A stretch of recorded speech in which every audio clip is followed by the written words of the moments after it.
Amen. All right. So Beverly, you can go ahead and start wherever you like.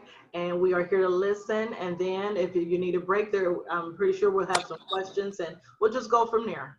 Go Okay. ahead and share. Mhm. You know what? I decided I have a portfolio that I had created some years ago.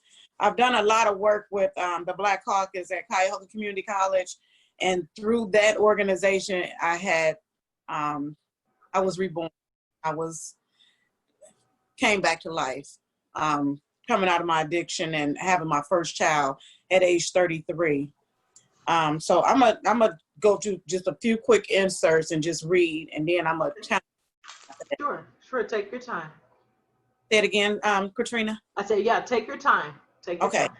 These are a bunch of articles that I did up under the college that was contributed to me as where futures begin, because it's our slogan at Tri-C. So one of the first ones I'm gonna read is out of our Tri-C Times, where they took a bunch of students and kind of brought them back who had graduated and kind of told their story of how it got started and where they came from. So what I'm gonna say right now, where it says that Beverly Owens had graduated from Cleveland South High School in 1983, went on a 10-year odyssey of drugs, even surviving 14 stab wounds before she became sober and earned a degree from Tri-C. She remembers the fateful day in rehab when at age 33 and pregnant, someone from Tri-C came to speak, here I go, about educational opportunities. That visit lit a spark, and in 1998, she enrolled in photography classes at Tri-C.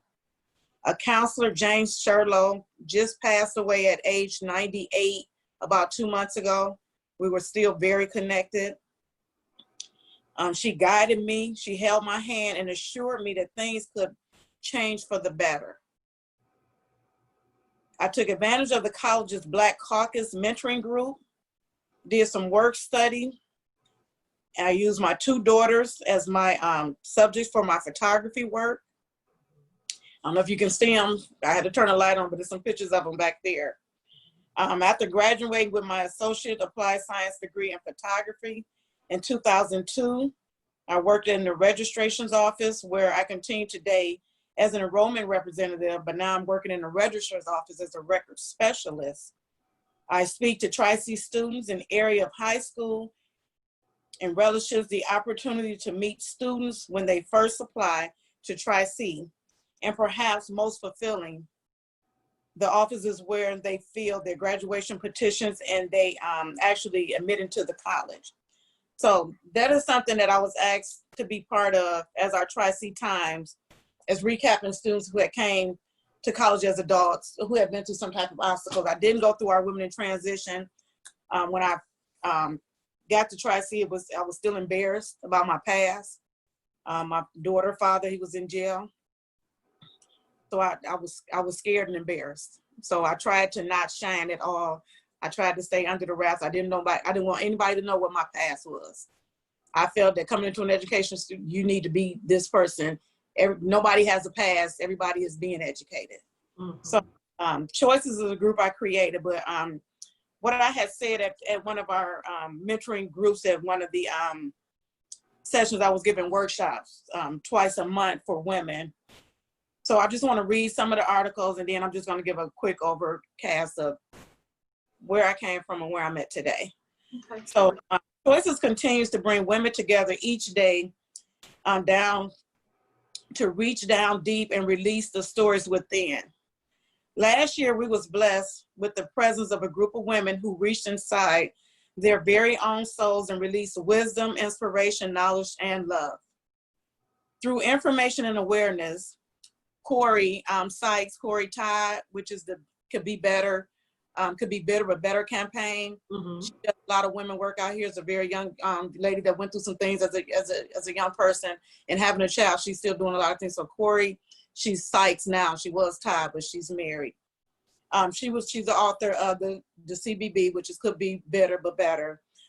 Enlighten women with what it takes to be empowered by past hardships and tragedies. These are all my own writings. So like I said, I haven't read them in a while. So And not to be bitter, but to be better. Yes. Kara was a young lady. She was a millennial. She was inspired with us, with her. We were inspired by her maturity and how she encouraged young women to set goals for a better future. Kara is the founder of Save Our Children. She's another young lady that's out there trying to make a difference in lives, young women's lives. She has aspirations of developing a sorority chapter at a community college level. We worked on it. We couldn't get the faculty members to play part in it, so it kind of fell apart, but I'm sure she's out there still doing wonderful things. In 2016, the year ended with Elena. And Elena Foster, she's doing a lot of big things. She's actually moved back to Washington, but she's a name that's out in the community, the I Am Enterprise. So what I did is I reached out to the women that I knew that was impactful in the community, and they came in and they spoke, and they didn't ask for anything other than just an audience to speak to. Yes. Deborah, the owner of Lights of the Night, she's a publisher. Okay, and Elena opened up her story of the hurt she endured behind church doors. If you ever want to read her book is still on Amazon, and she has actually a version 2 now. And she was actually hurt in the church, and it broke her family apart. She speaks of that. She's still a very spiritual person, but she speaks of that, and I don't want to, mention the church or anything like that because I'm not sure where people worship. Elena was able to share once again her internal pain and hurt in an effort to heal others. Choices, we wrapped up the workshop with a presentation from Deborah. She's an author, writer, owner of her own publishing company. The women not only lifted me, but other individuals in their own unique way. Their stories were truly a gift to the women of choices as we closed out the session. And what I would say to the women, I can encourage the women of Tri-C and the community to share their stories. Your life story may impact the benefits and the lives of other women and help them grow. Please contact me and such. So throughout, I don't want to read through all these. So what I'm gonna do is I'm gonna go back and I'm gonna start from me as a third child of 4 children in a household with both parents to the age 6 when my parents divorced and my mom moved out because my dad wouldn't allow her to take us with her. He was a very hands-on dad, and he is today. She moved out, and the man that she was with actually became our stepfather. So we had a blended family. So at age 6, when my mom left, my older sister, which is 3 years older than me, became the mother of the household. She was basically the cook, the cleaner, make sure it was together because my father worked. It worked out for a while, but then we began to move from parent to parent. So that's why I kind of mentioned in my bio that I had this family over here, this family over here, because I had a group of friends. Had the 2 households. My father very stern and very firm. My mom kind of more the partying type. So I was able to engage in different lifestyles that kind of clash because upbringing here in this household is very strict and firm, and then the household over here is a little more lenient. So as the years go by, the children, the 4, we would move from parent to parent, living 2 years with this parent, living 2 years with this parent, back and forth. So we had the upbringing of both parents. So my older sister and brother, which is 3 years and 1 year older than me, decided to move with my mom because it was easier to live there than live up under my dad's rules. So my brother stayed there. So, and this is over in the Forest area, Buckeye area. My father decided to move out to Warrensville. I decided I didn't want to go to Warrensville High School. I wanted to stay at John Hay with everybody who I basically had did my last growing up with. But then I moved with my mom to stay in Garden Valley, forced to go to South High School because that was the thing when they had, pick the school that you would go to. No longer going to schools in your neighborhood or who you knew, you had to go where they designated you to go. Yes. So that kind of started a reaction of dealing with a whole different mindset of people. Then falling into a relationship at age 18 and not knowing that I would lose my mother at age 19. once I graduated out of high school. Soon as I got to be a young woman and needed the mother the most, she was stripping away from me. And it was a result of her being an alcoholic.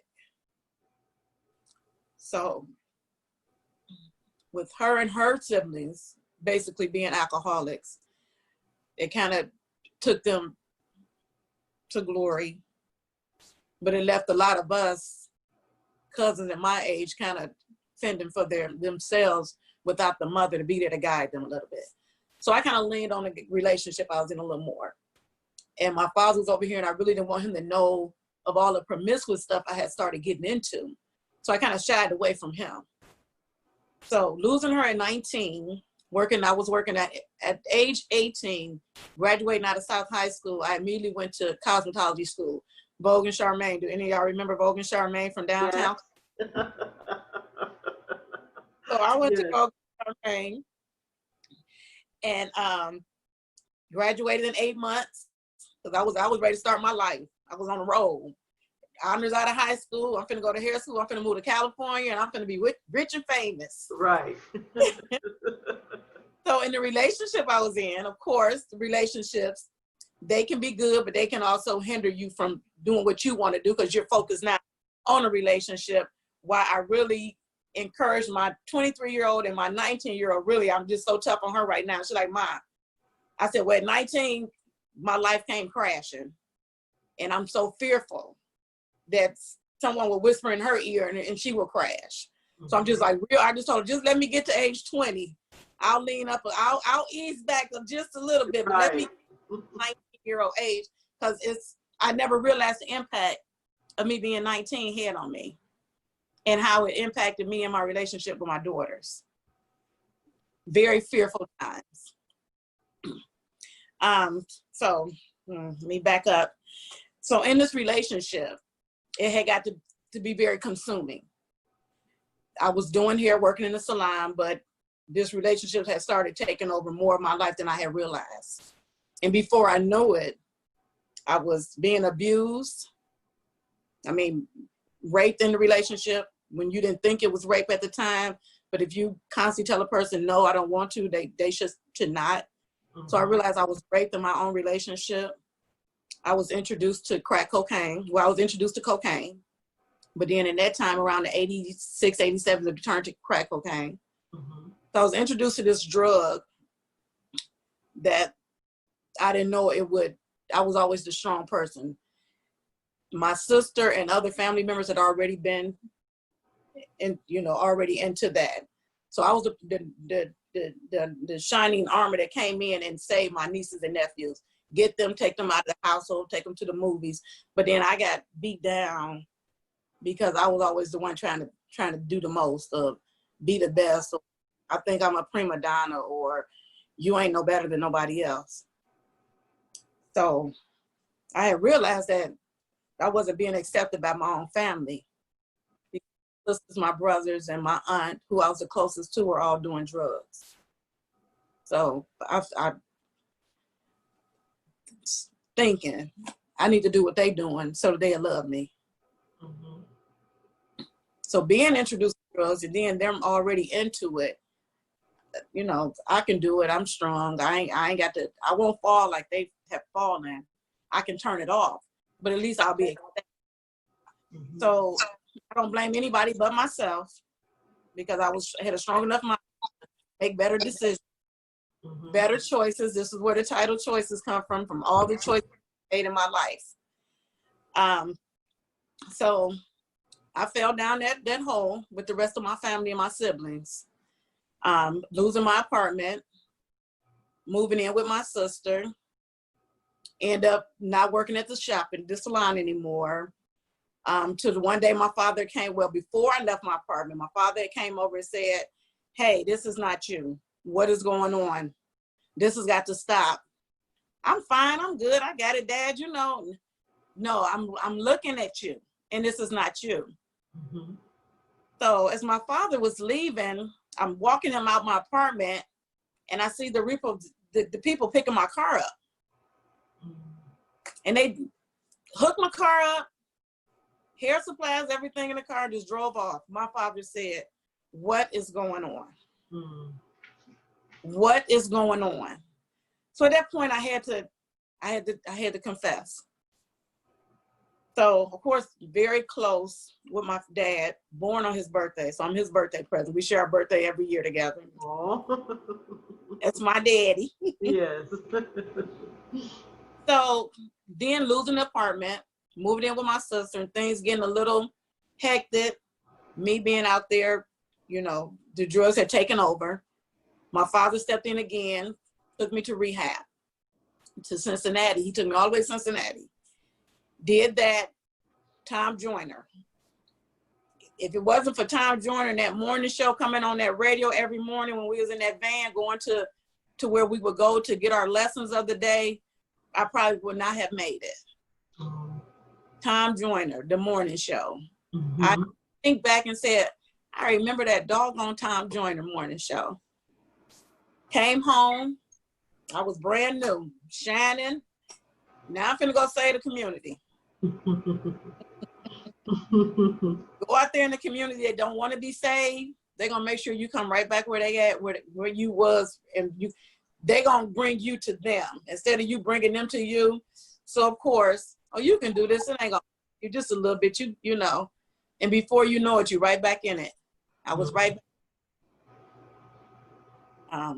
That lasted much longer until moving forward, a near-death experience with a person that was basically not in a relationship with me, but if you're out there in the streets doing drugs and at this point homeless, moving out the house, being homeless, still holding on to a lot of my upbringing things at my aunt's house that I still have today, and I have no understanding why I have a lot of the things that was attached to me as growing up, other than a yearbook. That if that yearbook will come back to me, that would just bring so much closure. That would just bring so much joy. My sister allowed my yearbook to get taken and her stuff being taken. So fast forward 10 years, trying to go to shots, putting myself in Cleveland transitional housing because I'm homeless, do that, but still couldn't let go. Still dipping and dabbing, living on the streets, staying away from family because I don't want family to see me like this, but stay with that family that was doing what I was doing. Not in a relationship, but one of the guys I grew up with their family. So my father actually knew the family because we grew up on Forest with this family. He had mental issues that I wasn't aware of or paid attention to because he would give me money. So it got to a point that I had realized after 2 months that I was pregnant. I probably realized before that, but didn't want to believe it because I didn't want to stop doing what I was doing. I was pregnant by someone else. He ended up finding out that I was pregnant. And I saw him at the store that his family had. And he, kind of asked me to come here for a minute. And I'm just like, well, I'm busy. I'm still in the fog, but I see something finna happen. So I said, no, you will just come in. So I said, okay, well, what's up? So he kind of pulled me in the store. He's like, what's going on with you? And I'm like, well, nothing. Like, where you been? I'm made up a lot of excuses because I kind of tried to stay away. And the next thing I know, I feel something go down on my arm. And it's cold. And I'm realizing I just been stabbed. So at that point, I'm trying to get away. And he overtook me and began to keep stabbing me all over my body. Hand, face, stomach, leg, all up under here, just with a screwdriver. So it was a blunt kind of object, but I could just feel it just poking me. So I get to screaming and trying to get away and hollering. I know his sister's up in the front. Why is she not helping me? So I'm just, so we're in a whatever situation, but then I feel something just in my face. he had hit me. I had got hit in the face with a beer bottle. It went in the cooler and hit me. So then I feel another hit to the face. So I kind of fall and pass out. And I'm at that point asking God to please bring me home. Take your time. Take your time.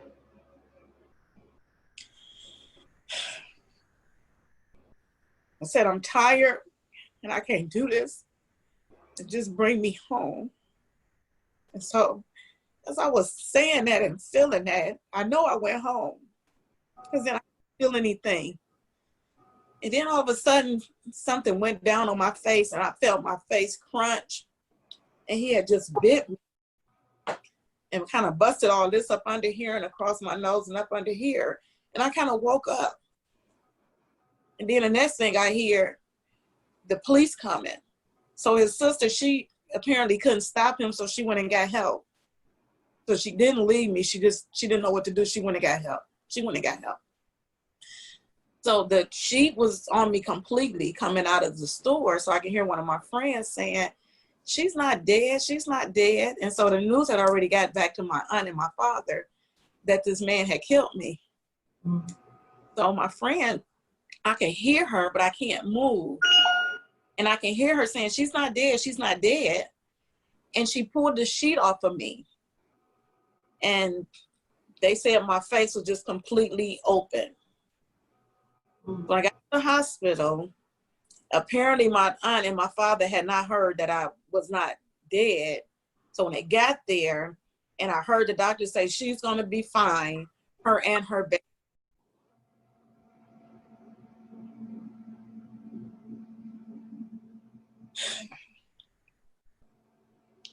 And so now I'm thinking, I've been wanting a child for all my life, and I was so distracted that I didn't even want to realize or didn't even know that I was carrying a baby. But the doctor said her and her baby, they're going to be fine. So I could look at my father, look at my aunt, and see the hurt on their face and know that I must have just been, it must have been really bad. I can feel the coldness, but they had not let me see my face. So moving forward, I was in the hospital, of course, because I couldn't move. He had damaged so many spots that it affected just me being able to have any mobility. So I wasn't able to move. And I'm laying in the hospital bed, and my grandmother came to visit me, my sister, best friend. And I can remember, well, in the conversation, they said, well, she's going to be fine. It took 198 stitches to stitch her face back up. Once the stitches start healing, we'll bring in a plastic surgeon and we'll restructure her face. So at that point, I'm just like, okay, so what am I looking like? So nobody would give me a mirror. Not that I wanted to see it, but nobody would give me a mirror.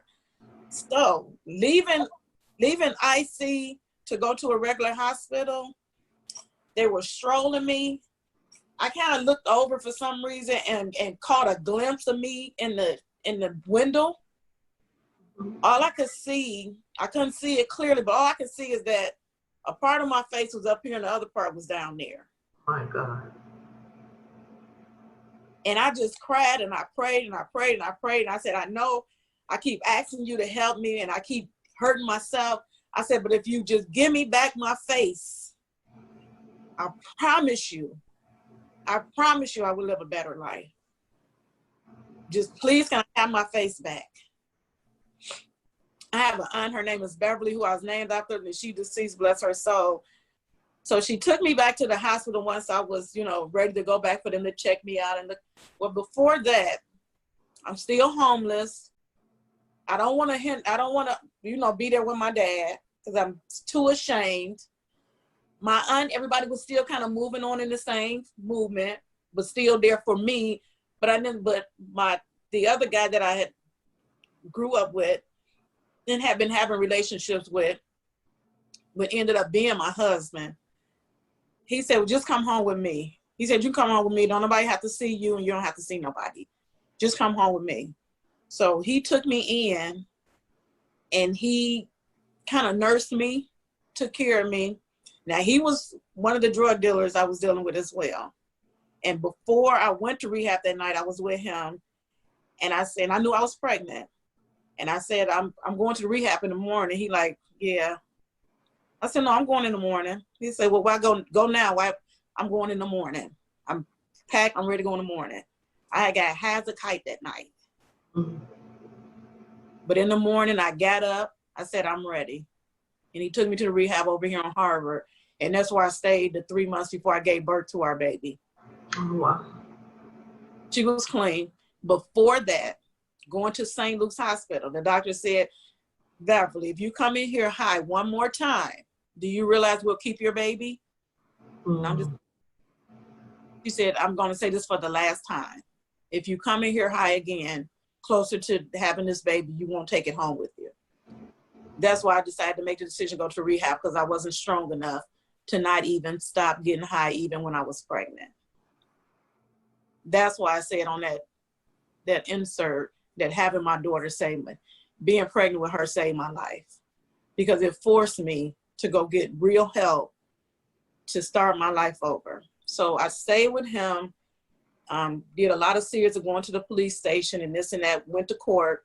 The state, of course, they took it up and gave him 20 years. I kind of lost train. I know I'm gonna take my time, but anyway, coming out of that, my aunt took me to the doctor, and they was just like, so at my ex-husband's house before we were married, his brother came over, and I was just like, he said, you can stay in the room. You don't have to. So I went to the bathroom, and I just stayed there, and I just stared and stared, and I cried and I cried and cried and cried and cried. Face so dysfunctional, like it's from a horror movie. Mm-hmm. It's pushed up, but it has still been shifted. So as the month or whatever went on, my aunt took me back to the doctor, and the doctor said, now this is a miracle. He said, how did her face heal like this? Mm. He said, I can't even begin to tell you how her face healed like this. So the stitches had started dissolving, and it was something they had to take out, but my face has started coming back to its original structure. Praise God. Praise God. I knew why it had happened. I couldn't explain it, but obviously my prayers was being listened to, and I was worthy enough, yes, for them to be answered. Yes, yes. So fast forward, have been in the rehab, having Mary. Her father ended up going to jail. I lived with my aunt and his sister back and forth, traveling with a baby in a stroller on the bus to get to school. I enrolled myself in Tri-C to be a photographer, because at the rehab, as I mentioned in one of the articles, someone from a recruiter from Tri-C came to talk to us. And I said, well, I always like photography. She said, well, you can do photography. And I said, you know what, I'm gonna sign up for photography. And sure enough, a year later, in January of 1998, I signed up for school. Enrolled Mary in daycare at Tri-C, and I signed up for classes. Going from house to house, navigating, on the bus. A friend of mine that stayed across the street from my aunt ended up giving me a car. He said, you get up every day, you get on the bus, you got this baby. He said, I see you, people coming to get their hair done, you going to school, you out here doing photography. He sold cars. He said, I got something for you. I'm like, well, I can't afford to pay for credit. He said, I'm not asking you for nothing. I'm giving you a car. Oh. From that day on, I have not been carless. Amen. Praise God. On, he gave me a vehicle, and it was all small attachments. I know he was fascinated by me and was intrigued, but we never got into a relationship. It began to just be me helping him more than him helping me. as a person being a single man and needing someone to clean up and maybe cook every now and then. And that's what that ended up being. He lived right across the street. I think this man might have passed away in the last year or two because I have not heard anything of him. My aunt has not heard anything of him, and the house is abandoned, and he had been sick. And I just asked God, please take care of him, because he is somebody that took care of me. Yes. So at Tri-C, we're doing the thing, and I'm being introduced to James Sherlock, introduced to the Black Caucus, which those individuals, professionals, educators, they kind of, I grew professionally and personally through that organization. Still embarrassed, didn't want to tell nobody about anything, just trying to hold it all in. I'm good, but still so broken on the inside. So when my daughter's father got home 2.5 years later, we were we got back in a relationship because I had this baby, so I need you to help me take care of this baby, but still not being able to let go of that street life. But me doing so much better, trying to encourage, you got to let that go, because now we want to. Then the second baby came along, and Lanisha came along. So I said, at this point, we need to start talking about building a real family, a foundation. I was never in love with him, though. I loved him because he was always there for me, even in the streets, even at my worstest, ugliest day. He took me in and he protected me. So of course you're gonna hold on to the person that protects you. Yes. And when the second daughter turned 4, we decided to get married and bought a home, but it didn't last because I was still fighting them demons. I was strong enough to not indulge, even though I don't think anything was ever here in the house, but I'm still fighting that demon that want to continue to deal that way. Oh, well, you don't mind spending the money and you don't mind me paying the bills with it, but I'm clean-headed. My mind is clear again. I can see all the garbage and the craziness, and it's gonna bring us down. And now we have 2 children, a home. I have a career starting up. Now I have a lot to lose. So it a lot of tension, a lot of me finishing an associate's degree. Didn't even think I would go any farther. James Sherlock talked to me and encouraged me, finished a bachelor's degree. Now, working towards not working towards a master's yet, but finishing a bachelor's degree and working in the basement, got a salon in the basement, trying to live a better life. Trying to provide daughters with a better life. Me trying to stay connected to I know who has made all this possible, but still trying to be this person. And I realized my fault is trying to be every woman. And at some point, we just can't be every woman. That's right. That's right. Some of them women got to be put in the trunk and just say, you know what, I'm gonna lay you to rest. So a lot of tension in the household, but it was never, and it was what was after the 4th year of marriage. I'm really just seeing all this craziness happening. Like, very quiet person. Nobody knew about it, but I knew what he was doing. But he wasn't a flashy person. You wouldn't, and my daughters, and they kind of know now, but I would like kind of catch myself talking about it because they didn't know what they're doing. I would always have to lie at the schools, lie at the committees, lie at what your husband do for a living, what their dad do to them. He's worked in a store, but it was, he had a store, but it was a cover up. So it was constant. I got to always lie. I talk to him and say, you know what? I'm tired of lying about what you're doing. And I do love you. And I want us to be together, but I'm tired of lying for you. But you don't have to lie. People ain't got, it ain't nobody business what I do. But you don't understand. People try to help people. And what traits you got or what you're doing, you never know who you can help. So it ended up falling apart. It ended up being a very bad divorce. It ended up leading to actually the police coming here one time and going through our whole house because they about him. And the kids was in the basement talking to the police while they were tearing the upstairs of the house up. And I worked 2-3 jobs, was in school. So we have nice things. The house is nice. And so they looking, you know, okay, we're in the hood and like, he got to be doing something, y'all living like this. No, I come from a good upbringing. I know how to continue to have a good house. Mm-hmm. But I kind of went through, and then I go to, I sell purses and jewelry out of New York. I had a lot of purses. I had to tell them, those are not real. Those are not real purses. They're not the brand of $1,500 purses. Those are, they tell us anything, and kind of tore through the house just for no reason. Nothing was here and all that. And that kind of, the last camel that broke, you know, last straw that broke this camel's back. I said, I can't do this. We have 2 children now. So it led to us, you know, coming further and further apart. And then it led to him blaming me for everything. Mm. So now that I'm getting educated, that I'm working, you know, trying to keep a house, trying to do all this, now it's my fault because why is it my fault? Right. And every time I go out and I was going to school in the evening, every time I would leave to go out to school, it was, well, I hope he like what you got on, and I hope I am busting my butt because now he can't do what he's doing. So now we're falling behind.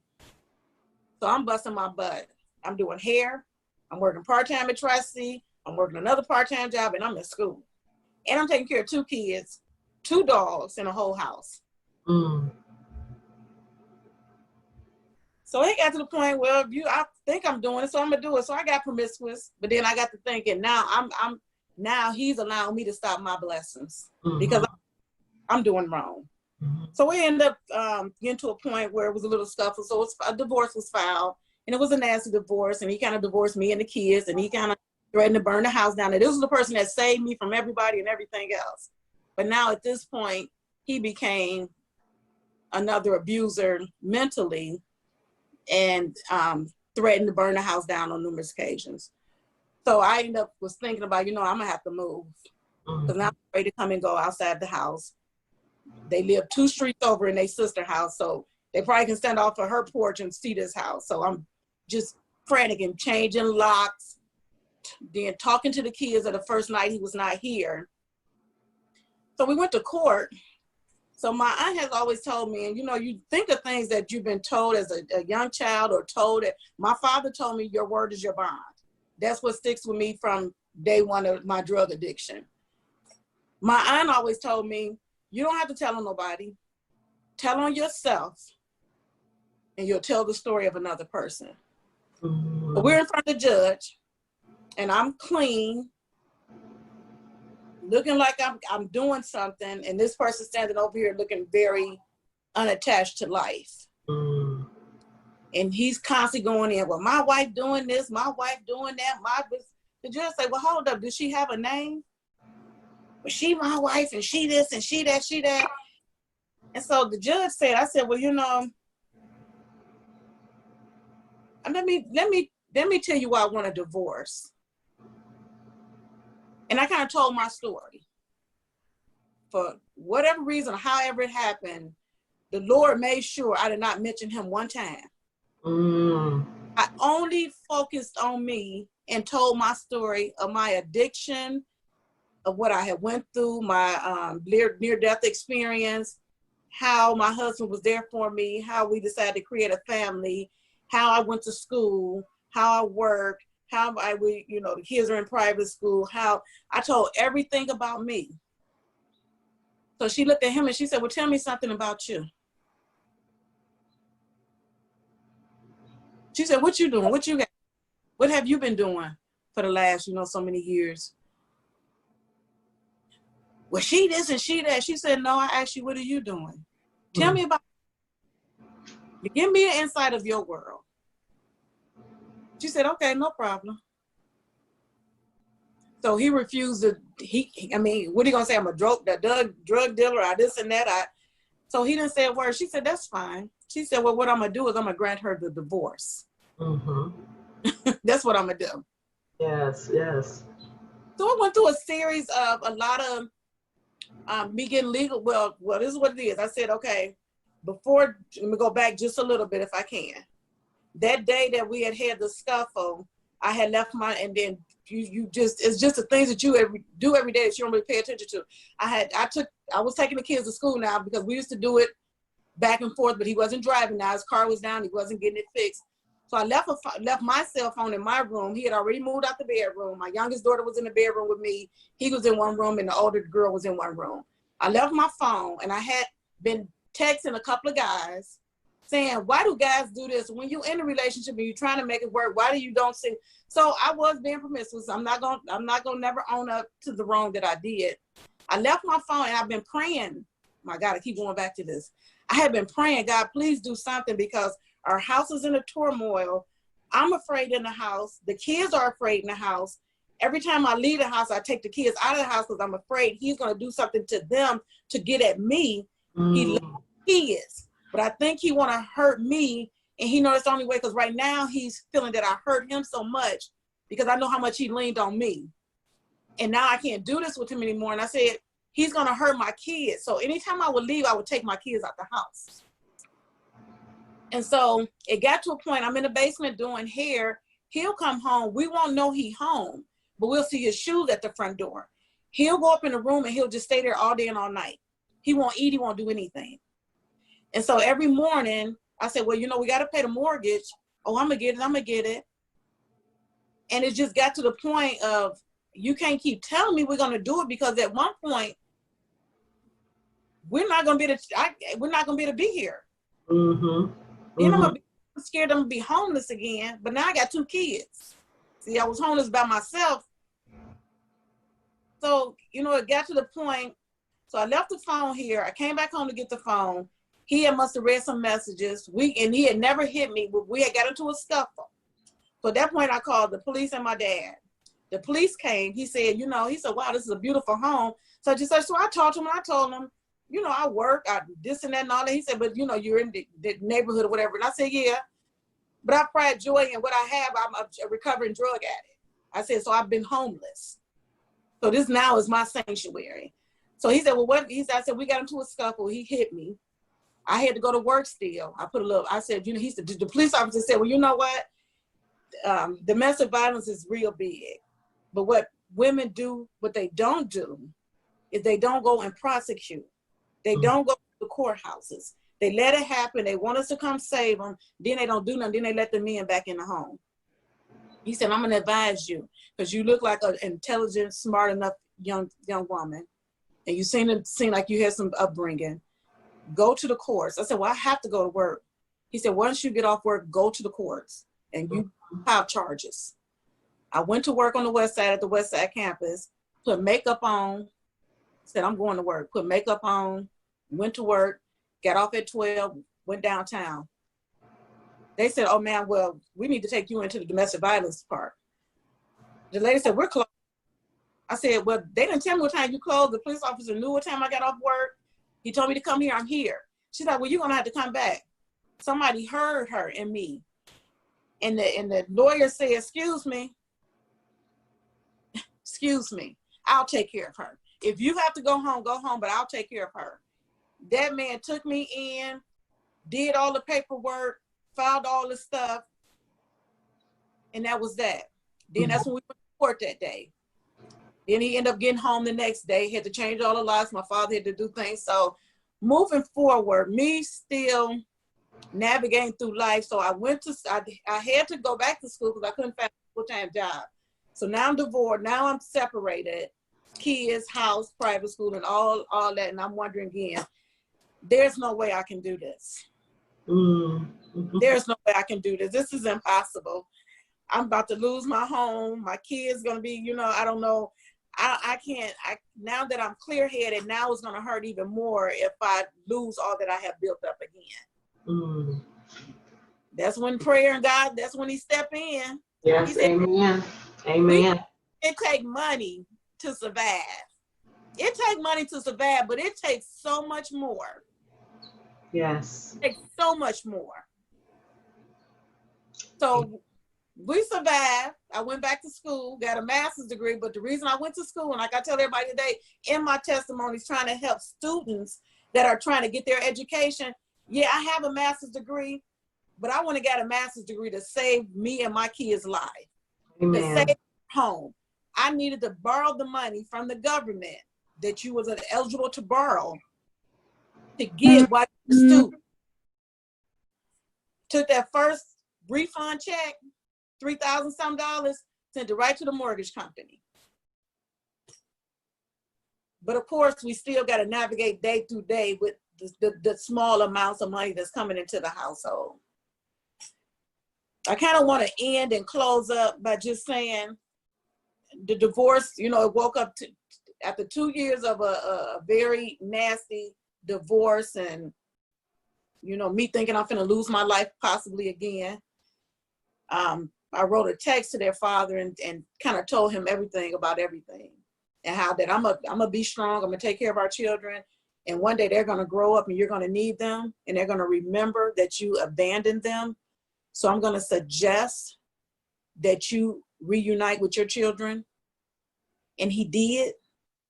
And to this day, I tell them, and I've never talked down to him, and to this day they have a great relationship. And anything time their father needs something, they're there getting it, doing it.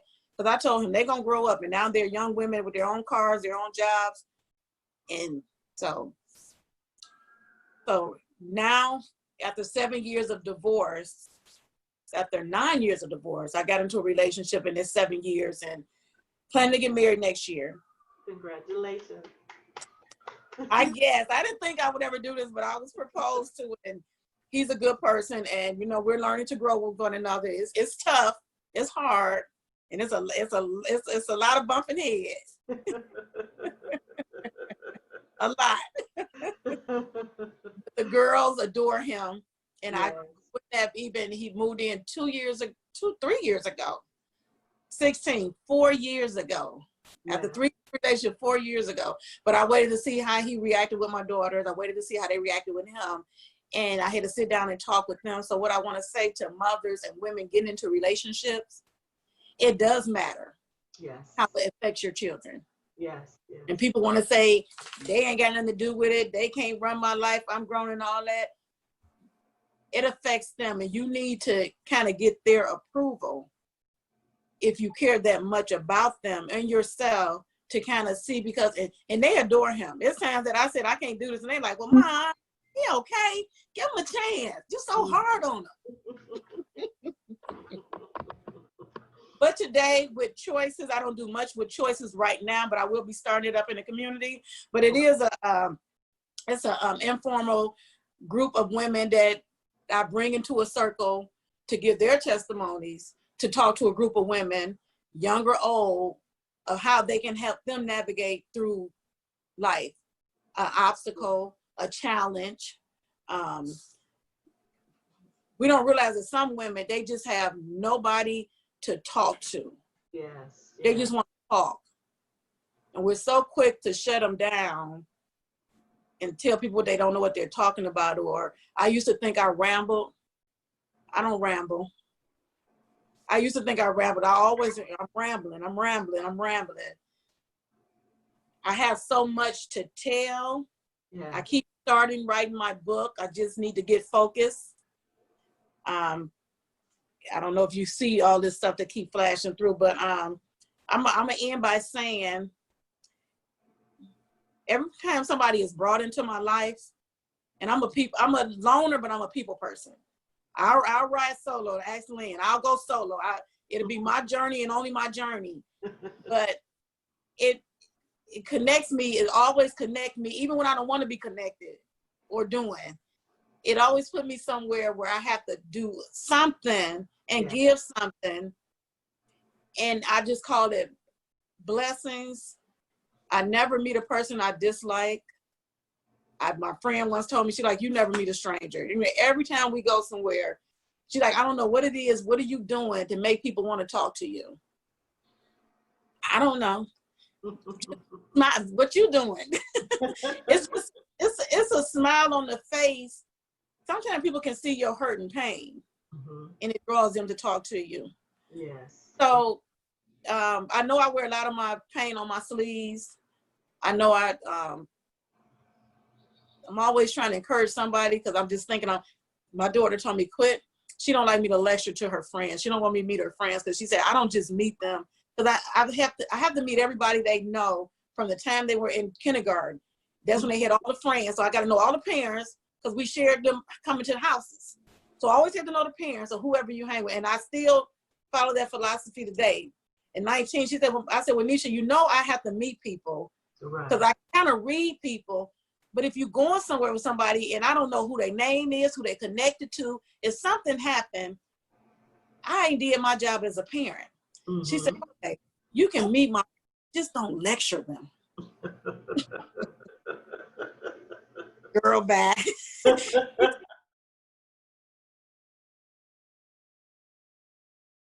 Thank you for your bravery and your courage. Love you, Miss Bev. So You. proud of you. Love you. So proud of you. So proud.